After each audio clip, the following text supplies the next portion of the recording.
Inch by EP Carillo. Hey, bring in the cigar vlog. So I, for a while, was saying that cigars came in big, bigger, and holy shit. Well, this one is when you roll a cigar that clearly has anger management issues because it's short, it's wide, and it's aggressively thick.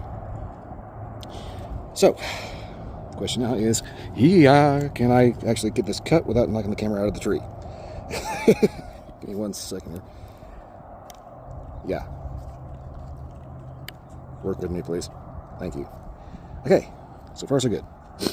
I'm thinking what I'm going to do is go ahead and punch cut this, because if it will actually focus, that cap is a little sus. The last thing I want to do is cut too much and end up inadvertently cutting the entire cap off.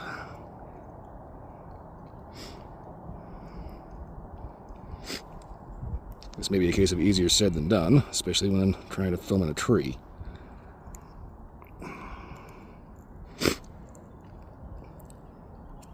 There we go. One nice clean hole.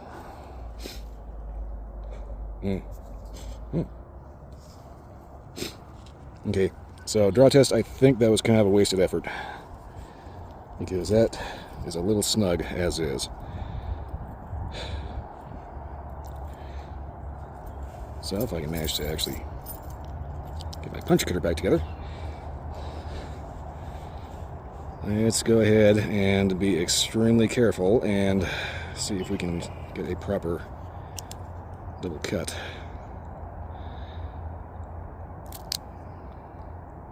Okay, that opened up a little more.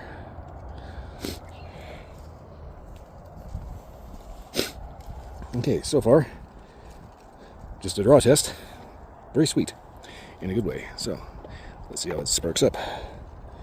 And yes, this is probably the most awkward way I could possibly think of to do this.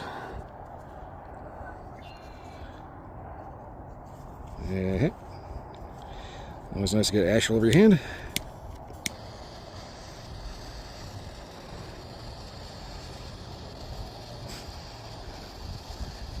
Always bring out a little mini can for an ashtray, just so people don't accuse me of making a mess. Alright, come on, let's scorch this up.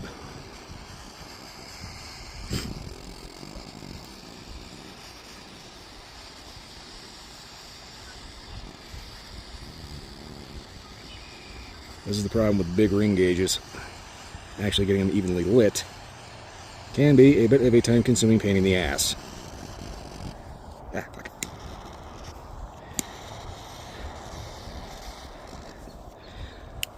Okay.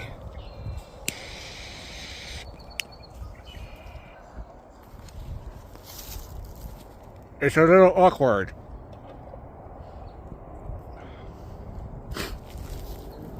Okay, so straight out the gate,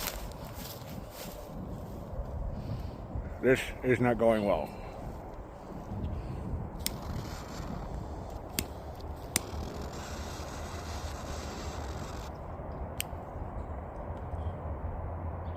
Okay. So far,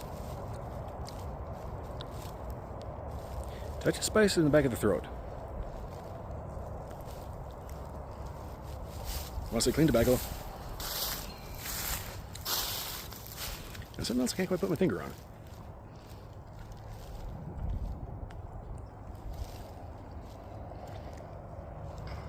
Well, anyway, I'm going to see if I can fix this and get this down to the first inch, and hopefully even out the burn, because this is going to be a bit of a pain.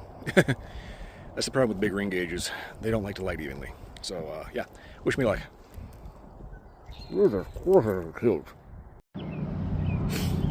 Okay, so I'm a little sketchy about where the actual first inch was. This is kind of one of the problems with big, huge, thick ring gauge Gordos like this. It's actually getting an even light can be a bit of a challenge, as you can see. But I think I'm kind of an half inch, first inch in-ish, maybe. But, yeah, So far, it seems like it's kind of wanting to fix itself. Seems that way. We'll see by the halfway point. So far,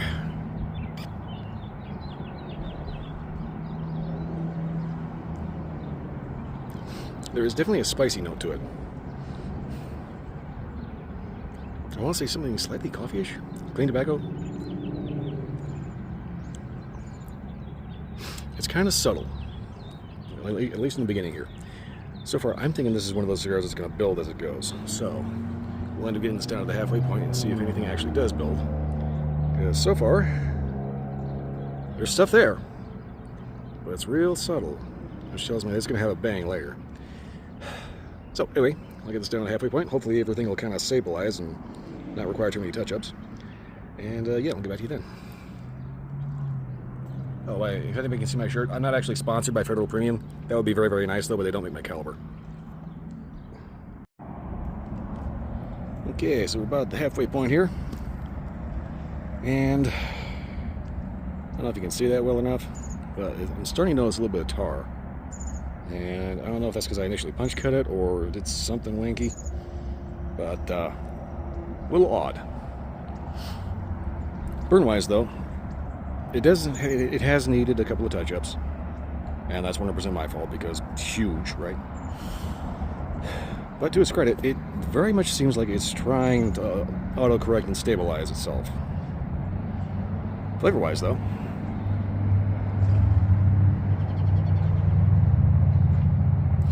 there's kind of a lot going on. Every so often, it's like I noticed when it started, it had kind of a little bit of spice to it, but that died down pretty quick. Every so often, I get like good, solid coffee notes. Every so often, a little sweet here and there. Not necessarily so sweet, but maybe, you know.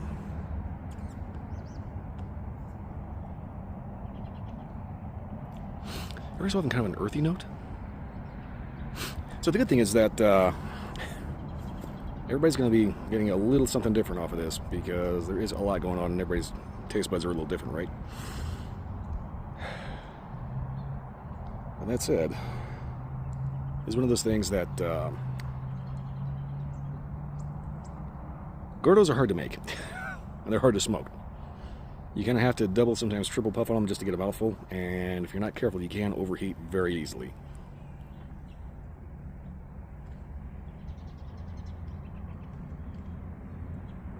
Retrohale is kind of, I want to say almost vegetal.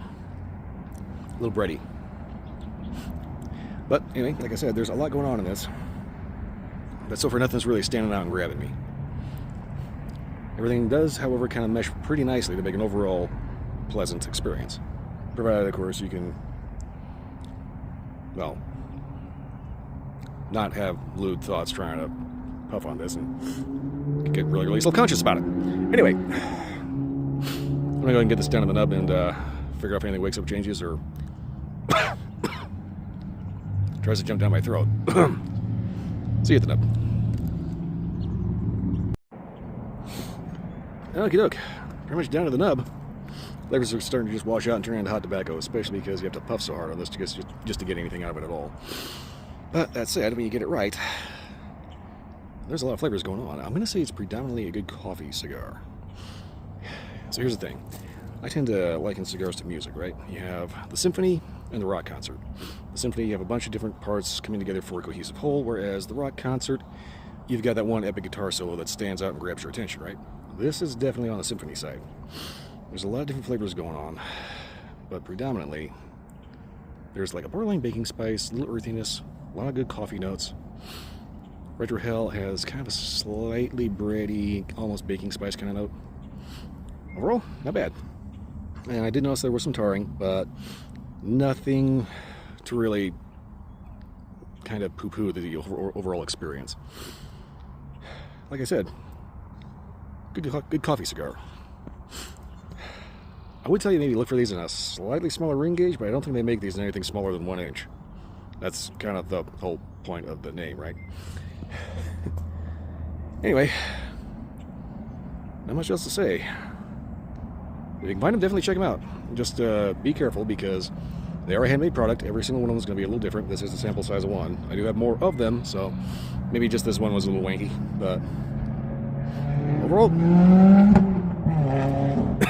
Definitely not bad. Okay, that was a tuner car, if anybody heard that. It's like it never fails. There's always some idiot that has this big, huge, loud car making all this noise, 20 miles an hour. About 50 bucks worth of gas. Yeah, people around here are nuts. Anyway, like I said, be kind of careful. They are Gordos, so they can be a little tricky to light and a little awkward to smoke. But overall, not bad. Anyway, if you like this review, the review, like, subscribe, leave a comment. Let me know if you had a different experience. Other than that, yeah, that's pretty much all I got. So, that said, I'll see you all next time.